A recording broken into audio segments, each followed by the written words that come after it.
What's up guys, my name is Ace, and today we're going to be taking a fairly deep look at the aim assist changes that took place with the launch of Black Ops 7, because as I'm sure many of you guys that have been playing have noticed, it was a fairly significant adjustment. So we're going to be looking at direct side-by-side comparisons with Black Ops 6 to see just how much it actually changed.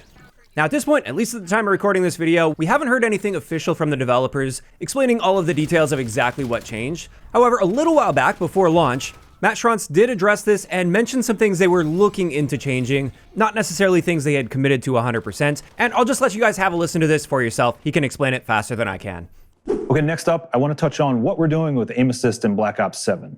So first off, we're looking very closely at the data, and the data says that controller players are winning slightly more in close range engagements, and then keyboard mouse players are winning slightly more in those long range engagements. So what we're going to do here is to try to close that gap, take a very close look at the strength of aim assist across all of those ranges, and then additionally, we are looking at rotational aim assist and the requirement for your right aim stick to be moving in the direction of your target. We'll have more concrete details to share soon. So there we go. Again, still waiting on those concrete details. Now let's dive into the testing that I've done. And the first thing I wanted to see is if they ended up making that decision to require right stick movement in order to activate rotational aim assist.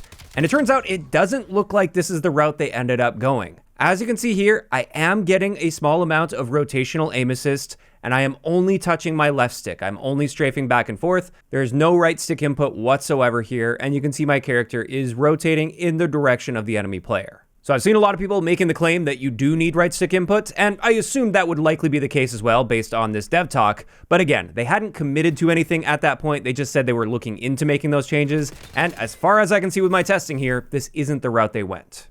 Now, another thing that was sort of alluded to with that dev talk is that we were maybe actually expecting some buffs at long ranges to aim assist to help close the gap between controller and mouse and keyboard, since they were winning in those ranges, whereas up close, we were expecting to see nerfs to aim assist to close that gap between controller and mouse and keyboard. And obviously with this, we don't know exactly what they consider to be longer ranges. I mean, we are talking multiplayer here, so I'm assuming we're not looking at like 100+ meters or anything like you might see in Warzone. But with all of my testing, I haven't really found any indication of any range where it feels like aim assist is stronger than it has been in recent Call of Duty games. And speaking of previous Call of Duty games, let's look at a direct comparison here with Black Ops 6. And the first comparison I wanted to show here is if you only have left stick movement and an enemy sprints past you in close quarters. So throughout this whole situation, I am pulling my character back into the corner, so I'm constantly applying that left stick movement without touching my right stick at all. And you can see when the enemy sprints past, the aim assist does react and grab to that player, and it rotates a little bit.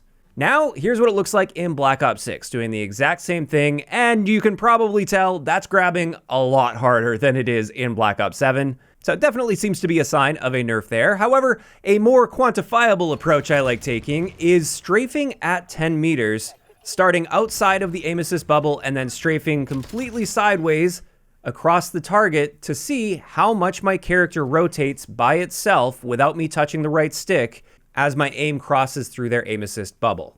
And the easy way to track this is simply using the compass on the top of the screen, because any sort of rotation with the compass is going to be due to rotational aim assist if I'm not touching my right stick at all, which I'm not. And we can see I start off at 73 degrees before aim assist kicks in, and then once it releases, I'm sitting at 64. So I rotated 11 degrees there at 10 meters.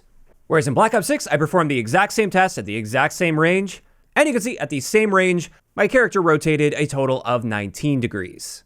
So that's at least one area where we can definitely see a very noticeable nerf to rotational aim assist. At least by these numbers, they almost cut rotational aim assist in half. And you can also see that really clearly when I'm just kind of strafing back and forth and seeing how much my character is rotating in these situations. You can see it is grabbing very hard in Black Ops 6 relative to doing the same sort of thing in Black Ops 7. It's clearly weaker here. And again, I'm sure most of you guys have noticed that while playing as well.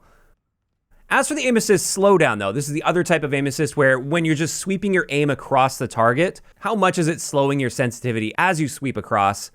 And with this, the way I test this is I perform a 360-degree turn and measure exactly how long it takes to do a full 360. First without any enemy present, so there's no aim assist present at all, just as a baseline, and then I compare that to an enemy standing exactly 10 meters away from me and doing that same 360, but now this 360 includes that slowdown.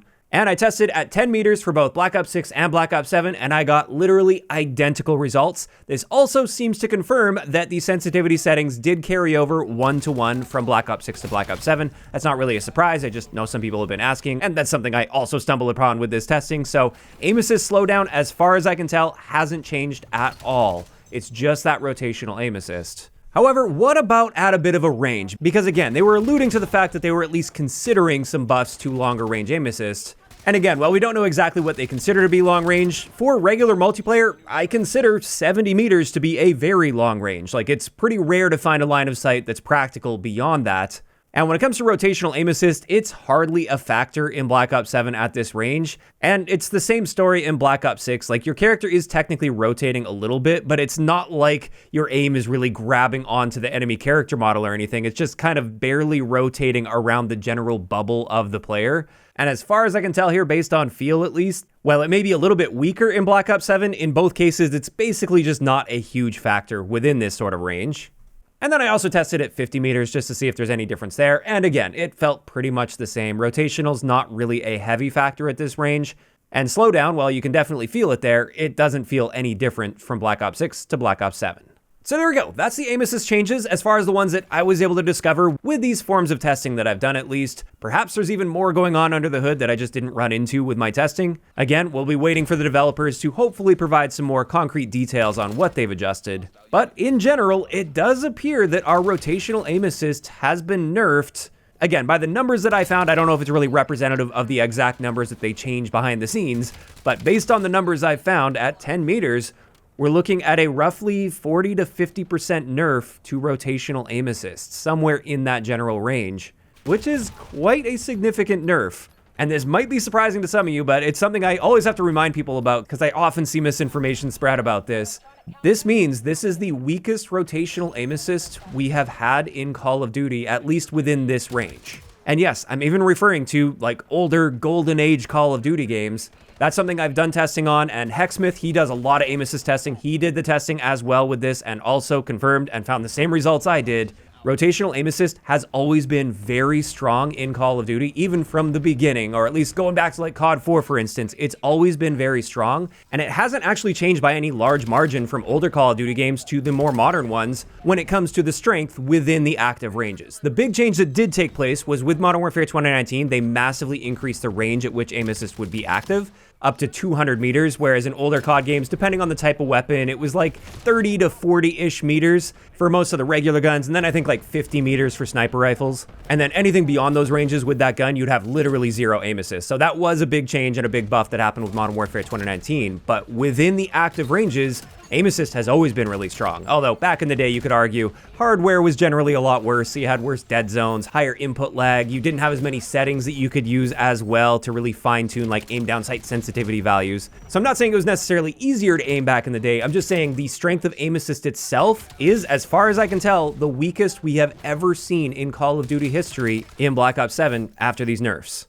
And like I said, I've really been noticing this, although I have been adapting just fine overall. I'm sure you'll see in the gameplay I'm whiffing a lot of shots that I otherwise wouldn't be, so I've still got some learning and adapting to do when it comes to this. It will take some time to really retrain a lot of that muscle memory. But this is where I'm curious to hear from you guys in those comments down below. Now that you've seen some back-to-back comparisons here, how are you feeling about the strength of aim assist in Black Ops 7 relative to older Call of Duty games? Do you think this was an appropriate nerf? Do you think they took it too far? Do you think it didn't need to be nerfed at all? Just let me know all of those thoughts down below. If you enjoyed the video, a like rating is always appreciated. And don't forget to subscribe for more if you haven't already. I'll talk to you guys next time.